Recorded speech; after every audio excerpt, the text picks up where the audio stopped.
Express news, हर खबर पर नजर।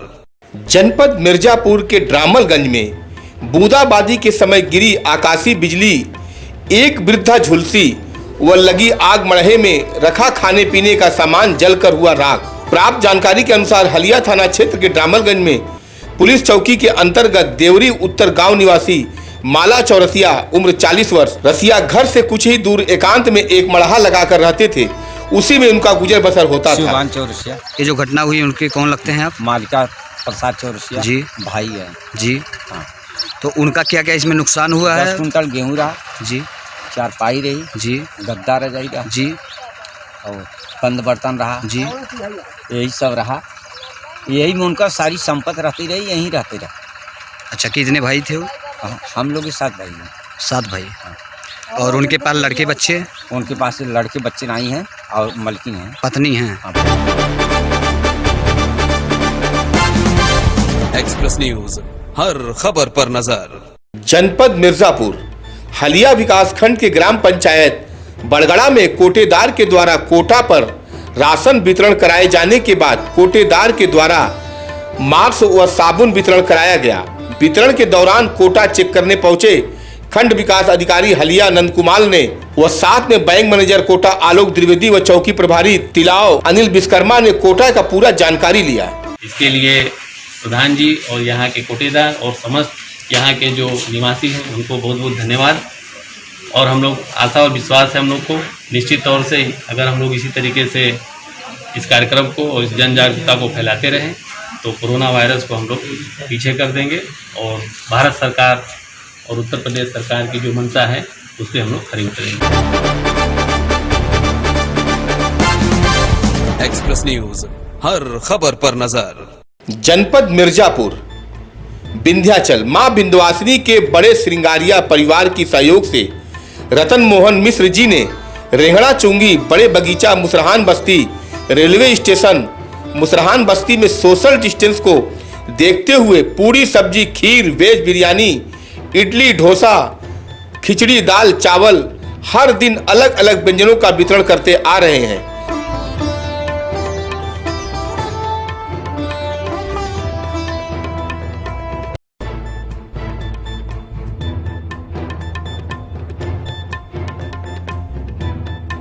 मेरा कार्यक्रम भोजन वितरण का है और ये 28 मार्च से हम प्रारंभ किए हैं माँ विंध्यवासिनी की कृपा से और निरंतर ये चल रहा है। कभी पूरी सब्जी, कभी वेज बिरयानी हो गया, कभी इडली हो गया, कभी खीर हो गया, कभी फल। और गरीबों को जो ज़रूरतमंद गरीब हैं जिनके पास कुछ पहनने के लिए नहीं है तो यथाशक्ति हम कुछ साड़ी वगैरह की भी व्यवस्था कर दिए हैं। एक्सप्रेस न्यूज, हर खबर पर नजर। जनपद जौनपुर उंगलियां पकड़कर चलने की उम्र थी जिसकी, उसी ने जीने का सलीका सिखा दिया। उक्त पंक्तियां जौनपुर की नन्ही कोरोना योद्धा आराध्या पर सटीक बैठती है, जिसने अपने गुल्लक में जमा किए गए करीब 3000 रुपए गरीब बच्चों के लिए डीएम को सौंपा। डीएम दिनेश कुमार सिंह को गुल्लक देते हुए आराध्या ने कहा कि अंकल आप गरीब बच्चों की मदद के लिए ये गुल्लक लीजिए, जिस पर वहां मौजूद लोगों के मुख से बरबस वाह निकल पड़ा। वहां मौजूद लोगों ने उक्त बच्ची की उक्त मक्त कंठ से प्रशंसा की। आराध्या साहू, आपने अपना गुल्लक जो है जिलाधिकारी महोदय के लिए था, क्या समझ के? गरीब लोगों की मदद के लिए। क्या चल रहा देश मालूम है आपको? हाँ, क्या चल रहा? Corona virus. ये आपके मन में कैसे विचार आया गरीबों की मदद के लिए? अच्छा, नहीं, आपने कहाँ देखा था, कौन बताया था गरीबों की मदद करना है? टीवी में। कितना रुपया था गुल्लक में आपको? ये 3000। वो जो गुल्लक में पैसा था कहाँ से पाते थे, कौन देता था पैसा? पापा। वो गुल्लक में जो पैसा इकट्ठा करती थी, क्या सपना था, क्या ख्वाहिश था आपका? मेरा एक तार आएगा। अच्छा, कार की ख्वाहिश थी आपकी? हमें काफ़ी गर्व महसूस हो रहा है कि इस समय गरीबों की सेवा हमारा प्रथम उद्देश्य है कि गरीबों की सेवा करने हमें चाहिए। और हमें हमारे माननीय प्रधानमंत्री जी, माननीय योगी जी से एक संदेश दिया है कि कोई व्यक्ति अगल बगल भूखा ना सोए। तो हमारी भी जिम्मेदारी बनती है कि हम माननीय प्रधानमंत्री जी की बातों को समझते हुए, सुनते हुए, उनके आदेश को पालन करते हुए गरीबों की सेवा करने का संकल्प लिया है। कितना गर्व महसूस कर रहे हैं? बहुत गर्व महसूस किया हमारे जिलाधिकारी महोदय जी, जिस तरह जौनपुर में घर घर जाकर, गांव-गांव जाकर गरीबों की सेवा कर रहे हैं, गरीबों में भोजन वितरण का काम कर रहे हैं, वह एक प्रेरणा का काम है और हमें उनसे एक सीखने को मिलता है कि गरीबों की सेवा हम की जा सकती है। समाज के उन लोगों को क्या आप संदेश देना चाहते हैं जो समाज के उन लोगों से मेरा निवेदन है कि इस समय हमारा देश संकट में है, कोरोना वायरस है, आप सभी से निवेदन है कि गरीबों की सेवा करें, अगल बगल देखें कि कोई व्यक्ति को भूखा ना सोए। बहुत से ऐसे व्यक्ति हैं जो नहीं कह सकते कि हमारे घर राशन नहीं है, तो किसी तरीके से उनका राशन पहुंचाकर आप उनके सहायता करें। एक्सप्रेस न्यूज, हर खबर पर नजर। जनपद वाराणसी के अंधरापुल स्थित बैंक ऑफ बड़ौदा द्वारा कोविड-19 के दौरान वॉरियर्स के रूप में तैनात ट्रैफिक पुलिस अधिकारियों कर्मचारियों हेतु कूलर, वाटर जग, हैंड सैनिटाइजर और फेस मास्क का वितरण आज प्रदीप अग्निहोत्री उप महाप्रबंधक बैंक ऑफ बड़ौदा वाराणसी क्षेत्र के मार्गदर्शन में किया गया। अभी कोरोना के चलते बहुत सारी दिक्कतें तो आ ही रही हैं और इसमें समाज के तौर पे और रिस्पॉन्सिबल बैंक की तरफ से बैंक ऑफ बड़ौदा जो हमारे पुलिस वाले साथी हैं उनका धन्यवाद करना चाहता है, क्योंकि उन्होंने इस माहौल में बहुत मदद की है समाज में। तो जो एक धारणा थी उसको तोड़ते हुए जो एक मित्र के तौर पे पुलिस वाले, चाहे वो ट्रैफिक पुलिस हो या बाकी पुलिस हो, उन्होंने जो समाज की सेवा की है उसके लिए धन्यवाद देते हैं बैंक ऑफ बड़ौदा की तरफ से। और अपने सामाजिक दायित्वों का निर्वाह करते हुए जो हमसे हो सकता है, जिसमें जैसे अभी गर्मी बहुत हो रही है और ये सारे हमारे जो भाई हैं, मित्र हैं पुलिस में, ये धूप में खड़े रह के भी लॉकडाउन का पालन करवा रहे हैं। जो भी आवश्यकता है वो सारी चीज़ें अपने स्तर से करवाने की कोशिश कर रहे हैं। तो ये समझते हुए हमें लगा कि शायद अगर हम ये जो पानी के जग हैं तो वो अगर उनको दें, जिससे थोड़ी सी उनको गर्मी में राहत मिले, जो कार्य कर रहे हैं वो करने में सहूलियत हो, इसको देखते हुए हमने ये जो वाटर जग्स हैं वो डिस्ट्रीब्यूट करने के लिए सोचा। और इसमें हमारे जो सीओ ट्रैफिक पांडे हैं उनका काफ़ी योगदान है, उन्होंने हमसे बोला और हमें लगा कि ये करना चाहिए। जैसा कि आप देख रहे हैं, बैंक ऑफ बड़ौदा के द्वारा बहुत ही अच्छा इनिशिएटिव किया गया है। स्पेशली आवाज़ आ रही, स्पेशली जो है जो सैनिटाइज़र है, जो थर्मस है और उसके साथ जो मास्क ये ट्रैफिक पुलिस के लिए, ट्रैफिक के होमगार्ड जवान के लिए दिया गया है। और ये बहुत अच्छा चीज़ है कि कोरोना फाइट में हम लोग लड़ रहे हैं। उस पॉइंट ऑफ व्यू से ये बहुत ही अच्छी चीज़ है, चूँकि हम लोग डेली फील्ड में ड्यूटी कर रहे हैं, किसी न किसी के संपर्क में आ रहे हैं, टच में आ रहे हैं, तो ये हमारे लिए भी अच्छी चीज़ है। और मैं बैंक ऑफ बड़ौदा का दिल से आभार प्रकट करता हूँ कि उन्होंने अच्छी पहल की है ऐसे समय में कि जब हर आदमी मास्क और सैनिटाइजर के पीछे है और जगह जगह उसको। एक्सप्रेस न्यूज, हर खबर पर नजर। जनपद वाराणसी, बीती रात पांडे हवेली से 2 कोरोना संदिग्ध मरीज मिलने के बाद शासन के आदेश पर वाराणसी के चारों हॉटस्पॉट एरिया को 2 किलोमीटर रेडियम के अंतर्गत आने वाले सभी इलाकों को बफर जोन बनाया गया। पांडे हवेली पहले से ही हॉटस्पॉट एरिया के अंतर्गत में ही है। अब सुरक्षा की दृष्टि से इन सभी हॉटस्पॉट एरिया के आसपास के इलाकों को भी बफर जोन में तब्दील कर दिया गया है। बनारस की जो स्थिति है उसमें अभी तक केवल 9 पॉजिटिव हैं। 2 केसेज ऐसे हैं जिनकी रिपोर्ट आज आनी है और जैसी रिपोर्ट आएगी हम उसको शेयर करेंगे। ये 2 केसेज जो second round of confirmatory test जिनका चल रहा है वे उसी हॉटस्पॉट जोन के ही हैं जो मदनपुरा में पहले से बनाया गया है। पांडे हवेली का जो क्षेत्र है वो पहले ही हॉटस्पॉट के बाहर जो बफर क्षेत्र है उसमें शामिल है। जो मदनपुरा का हॉटस्पॉट है वो पूरा जंगमबाड़ी से लेके पांडे हवेली तक ही बनाया गया है और ये घर भी जिसमें सैंपलिंग की गई है वो उसी में शामिल है। तो ये उससे बाहर के सैंपल्स नहीं हैं। कोई भी कन्फर्मेटरी रिजल्ट आएगा तो उसको दोपहर तक शेयर किया जाएगा। और फिलहाल 9 लोग हैं, उन्हीं में से 6 लोग एडमिट हैं, उनका इलाज चल रहा है। बाकी कई केसेस की सैंपलिंग करवाई गई थी। जो भी जमात के लोग थे उनको जिनसे भी कॉन्टैक्ट हुआ था उन सबकी कॉन्टैक्ट ट्रेसिंग करवाई गई थी। जमात के जो हैदराबाद कर्नाटक के लोग थे वो जिन मस्जिदों में रुके थे और उनकी लेडीज जिन जिन घरों में रुके थी उनकी कॉन्टैक्ट ट्रेसिंग कराई गई थी। उन सभी कॉन्टैक्ट्स के सैंपल लेके भी भेजे गए थे। कुछ के सैंपल अभी चल भी रहे हैं कलेक्शन में और कुछ के सैंपल भेजे भी जा चुके हैं। इसी प्रकार गंगापुर में, लोहता में, बजरडीहा में भी सैंपल्स लिए गए थे, वो भेजे गए थे। तो कॉन्टैक्ट ट्रेसिंग के माध्यम से जितने भी करीब 180 के आसपास सैंपल कलेक्ट हुए थे वो सारे भेजे गए, उनके रिजल्ट आने शुरू हुए हैं। और रिजल्ट के माध्यम से जितने भी रिजल्ट आते जाएंगे वो हम शेयर करते जाएंगे। फिलहाल कोई भी टेस्ट पॉजिटिव कन्फर्मेटरी नहीं दिया गया है, लेकिन आज दिन में कई टेस्ट के आने की उम्मीद है और उन टेस्ट के माध्यम से जैसी भी जानकारी मिलेगी हम उसको शेयर करेंगे। एक्सप्रेस न्यूज, हर खबर पर नजर।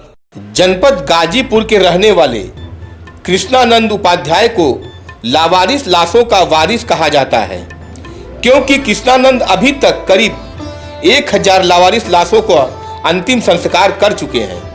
कहा जाता है कि जिस लावारिस लाश का कोई वारिस नहीं है उसके वारिस कृष्णानंद उपाध्याय हैं।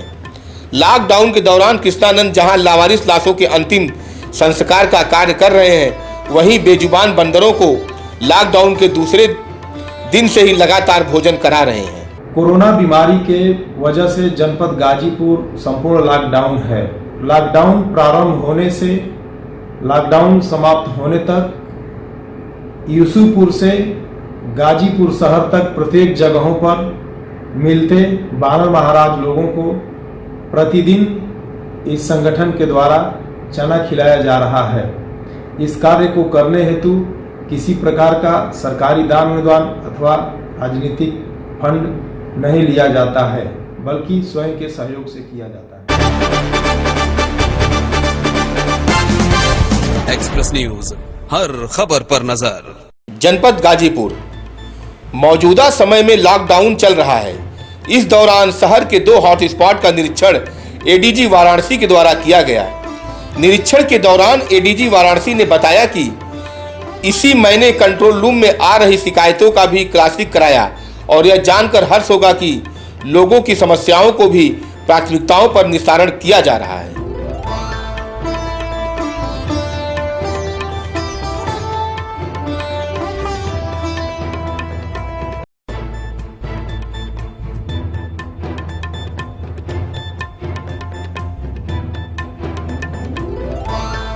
आप जो जानते हैं कि लॉकडाउन चल रहा है, सेकंड फेज चल रहा है लॉकडाउन का।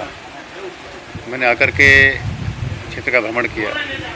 रास्ते मैंने देहात को भी देखा, सिटी के 2 हॉटस्पॉट को भी देखा है, कंट्रोल रूम को भी देखा है।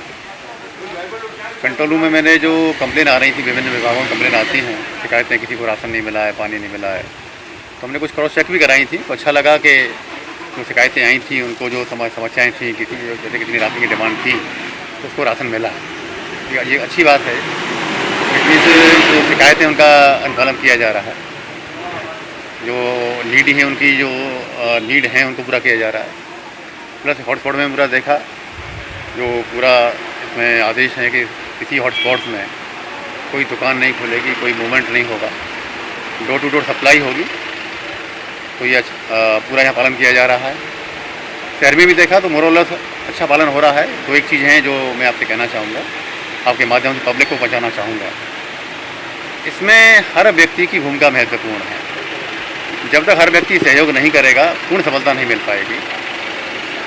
एक तो मुझे जो दिखाई पड़ा पब्लिक का थोड़ा सा जो उनको मैसेज देने की आवश्यकता है, ये बड़ा स्पष्ट कहा गया है, बड़ा आदेश भी हैं, निर्देश भी हैं कि कोई भी व्यक्ति जब घर से बाहर निकले तो अपने चेहरे को कवर करके निकले, चाहे मास्क हो, चाहे अंगोछा हो, चाहे रुमाल, कुछ भी हो।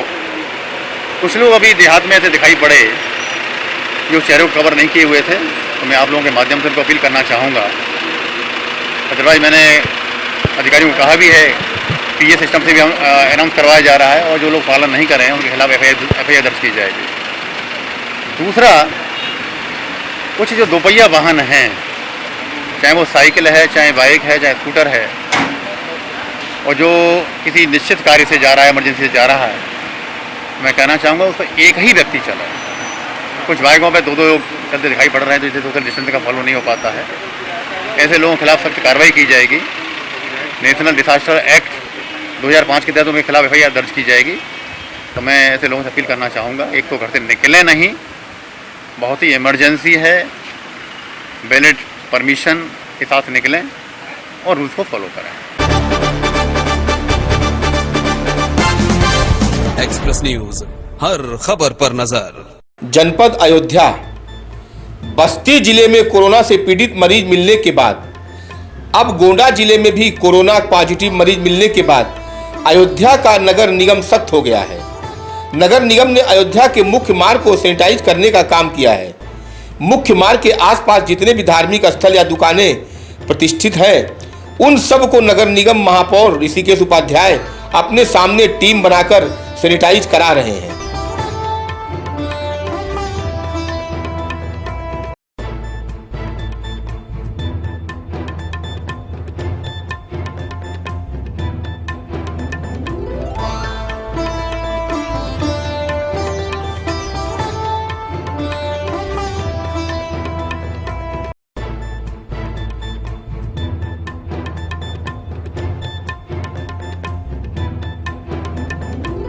दिन में कई बार अपने हाथों को 20 सेकंड तक साबुन और पानी से धोएं।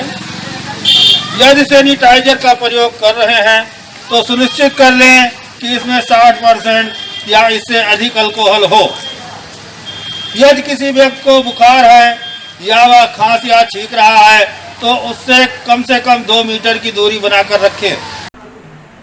नया घाट से लेकर अयोध्या के सभी प्रमुख मार्गों पर, प्रमुख धार्मिक स्थलों पर, उसके बाद घर घर पूरे नगर में सैनिटाइज हो रहा है। आज ये सुबह से हम लोग नया घाट से इसको प्रारंभ कराकर श्री हनुमानगढ़ी, श्री कनक भवन, श्री राम जन्मभूमि, अनेक ऐसे प्रसिद्ध जो धार्मिक स्थल हैं उन पर सैनिटाइज कराया गया। कितने टीमें लगी हैं, कहाँ कहाँ कर? टीमें हमारी हर वार्डों में 7 टीमें लगी हुई हैं। इसके अलावा 4 फायर की गाड़ियाँ हैं। इसके अलावा हमारे जलकल के सभी टैंकर्स लगे हुए हैं और भी हमने 2 मशीनें मंगाई हैं। निरंतर हो रहा है। शाम को सभी जगह पर फॉगिंग कराई जा रही है। साफ़ सफाई की व्यवस्था निरंतर चलती रहे। जो दूसरे चरण का लॉकडाउन है, माननीय मोदी जी ने पुनः जो दोबारा इस कोरोना की जो वैश्विक महामारी को भगाने के लिए दोबारा पूरे देशवासियों से अपील की है। हम पुनः अयोध्या वासियों से प्रार्थना करते हैं और अपेक्षा भी करते हैं कि जिस प्रकार से ये राम की नगरी है, मर्यादा के अनुरूप उन्होंने पहले लॉकडाउन में परिचय दिया है, इस बार भी 100% लॉकडाउन का पालन करते हुए इस वैश्विक महामारी कोरोना का भगाने में माननीय मोदी जी और माननीय योगी जी का सहयोग करें। एक्सप्रेस न्यूज, हर खबर पर नजर। जनपद बलिया, एडिशनल एसपी बलिया ने की बड़ी कार्रवाई। पुलिस फोर्स के साथ उतरे सड़कों पर। इस लॉकडाउन में 7 से 10 सामान खरीदारी की छूट मिलने वाले समय में आम जनता और दुकानदार द्वारा सोशल डिस्टेंसिंग मेंटेन न करने पर एडिशनल एसपी ने की बड़ी कार्रवाई। एडिशनल एसपी का सब्जी मंडी और थोक गल्ला मंडी इलाकों में पहुंचते ही दुकानदार और लोगों में मचा हड़कंप।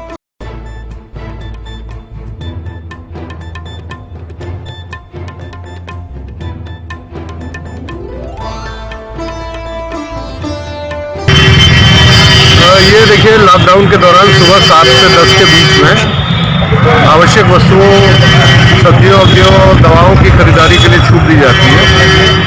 तो इसमें ये शिकायत प्राप्त हुई कि बड़ी संख्या में लोग निकल आते हैं और लॉकडाउन का पालन नहीं कर रहे हैं। तो इस पर जो है ये सारी पूरी फोर्स, नगर पालिका के अधिकारी, उनका पूरा अमला, मजिस्ट्रेट और पुलिस जो है ज्वाइंट चेकिंग के लिए निकले हैं और सबको आगाह किया गया है कि लॉकडाउन का सख्ती से पालन करें और यदि पालन नहीं करेंगे तो उनके विरुद्ध जो भी वैधानिक कार्रवाई है वो वक्त कार्रवाई की जाएगी।